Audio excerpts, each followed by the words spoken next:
you are a power couple or you have a vision to one day be a power couple, here is how you unleash your potential to make that a reality. And it's this. As a power couple or an individual who aspires to be a power couple, male or female, there are three things that you must be intentionally mindful of.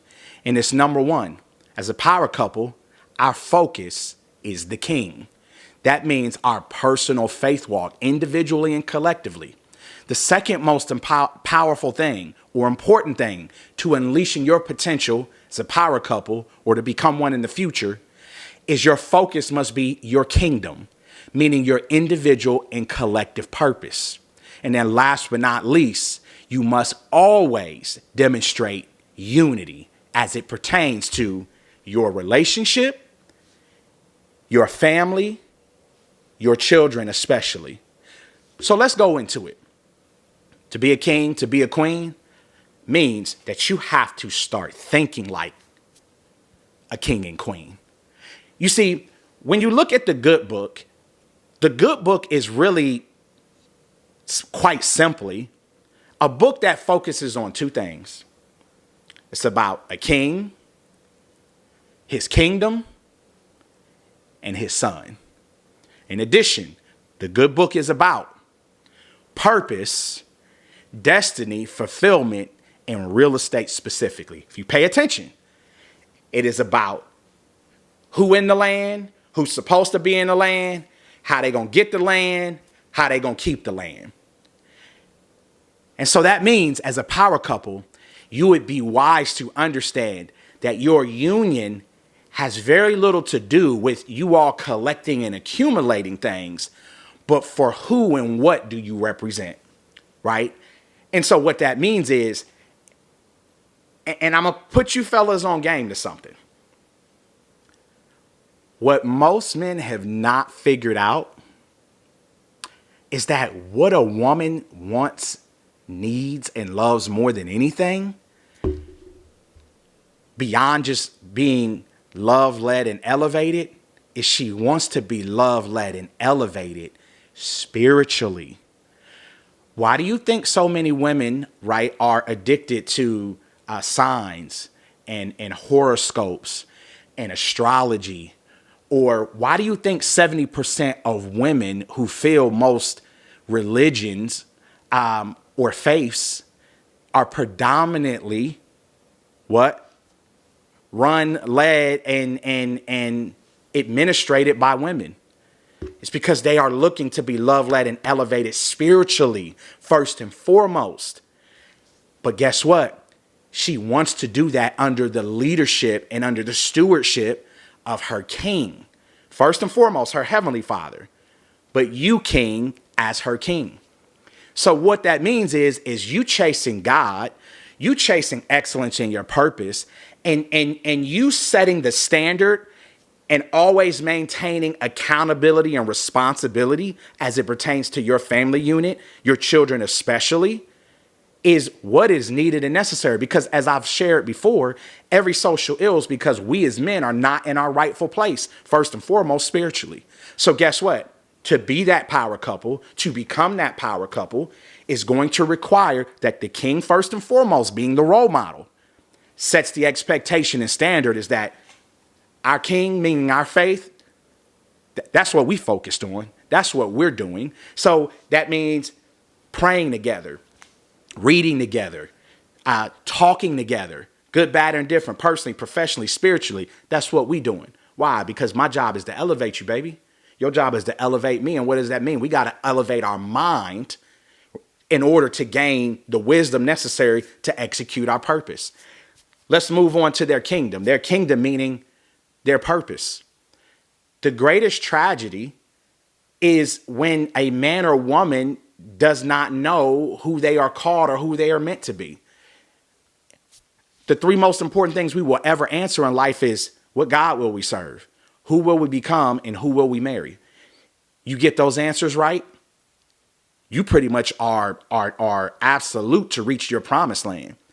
But what that means is it is a man's job to know his purpose, because God when he gives a purpose, it is multi-generational forever, meaning your children's children's children are supposed to be in the same industry of which God has called you to as a first generation. And guess what? It only takes one generation to positively impact or negatively impact 7 generations.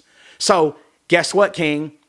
That's why we can't be doing illegal, illicit things like selling drugs or being running scheme or scams. Why? Because you are going to make the present and the next 7 generations pay for it. Likewise, to be focused on God, your purpose, your family, you are immediately impacting this generation in the 7 to come. That's how God does things. And so ultimately, as a power couple, you must be focused on your kingdom, meaning everything is about chasing God and chasing our purpose in order to do right by our children now and the next 7 generations to come. Last but not least, a king and a queen, they always demonstrate unity. Let me give you an example. Michelle Obama. How did you pay attention to how she was moving? Was she being all chummy, overly fraternizing with randoms or in 20-minute, 15-minute conversations with some man, right, ducked off in the side in the press conference? Nah, not at all. What was she? She was unified. She was sitting there right next to her king called President Obama, right?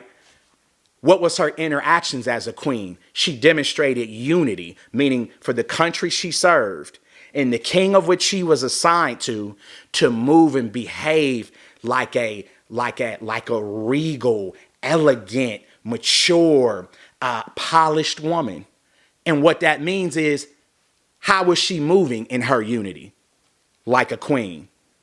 She's not about to be over the top in terms of her interactions and her movements. Why? Because she represents the greatness of a country, the greatness of a king called President Obama.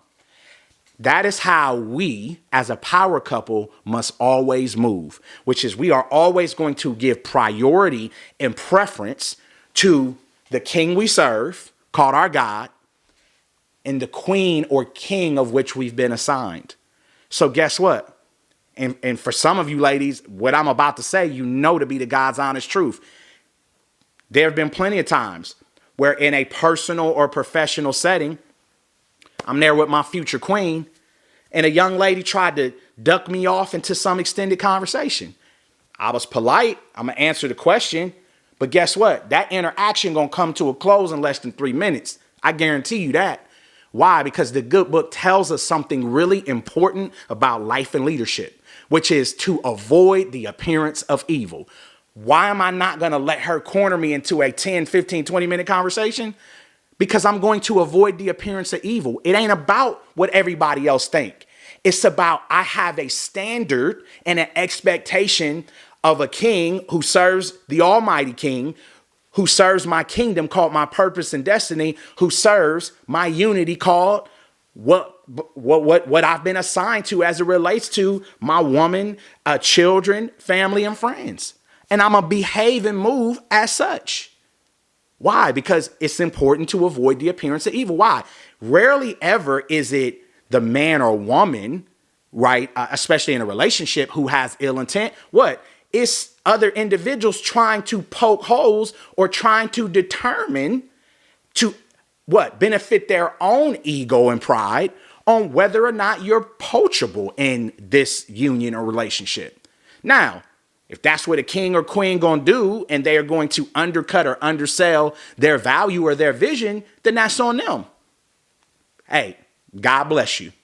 However, as it pertains to me, because I can only control me, I'm going to move with integrity, intention, and responsibility, understanding what? I represent my king. I'm responsible for my kingdom. And I'm responsible, and I should be held to the highest standard to always express unity as it relates to my queen, my children, my family, my friends, which is ain't none of you gonna separate or create a wedge or even remotely walk away with the impression that you even have a remote 1% shot to distract me or essentially, miss me with the bull. It just ain't happening. Why? Because it ain't about what other people think. It's about holding myself to a standard, because that's important if I'm going to represent the things that God has called me to represent. What we've learned is that if you want to be a power couple, or if you have a vision of becoming a power couple, let me say this, it's going to take a lot of work, and it's going to take a lot of responsibility, and it's going to take sacrifice, and especially delayed gratification in all things. Why? Because as a power couple who move, think, and act and behave like a king and a queen, what that means is we focused on three things: the king we serve, meaning our faith; the kingdom to which we've been assigned, meaning our purpose; and last but not least, the unity we always are to show by putting our king or queen as a priority, or always preferring them over every situation and circumstance. And that especially even relates to your children, your family, and friends, because guess what? To whom much is given, much is required. The Obamas, there was a lot required. It was 80 to 100-hour weeks, where for 8 straight years, their focus really had a lot less to do with them and everything related to the king and queen, the kingdom of which they were called to serve, called these great United States, and the unity that they always had to show privately and professionally, so that countries understood that we solid as a rock. And there's nothing you all can do, say, or try to influence us with that will separate us as a king and a queen, or that will ever separate us from the kingdom that we serve. And that is how, good sir and good ma'am, we all are to operate, because it's the only way to win at the highest level. As always, I am the founder of Developer Nation. Click the link in the bio for DeveloperNationApp.com. If you are called to be a part of real estate, whether your vision be small scale real estate, large scale real estate, we want to educate you, equip you, and expose you to the opportunity to have your project brought before our capital partners, assuming it is viable and feasible, wherein by meeting with family office, high net worth, private equity, and hedge fund, we will help to ensure your project sees the light of day from cradle to grave, so that you too can build generational wealth, but yet we do it through group economics and through community. That is DeveloperNationApp.com. That being said, like, comment, subscribe, follow, and as always, all things work together for the good of those that love God and are called according to his purpose. I will see you in the next episode.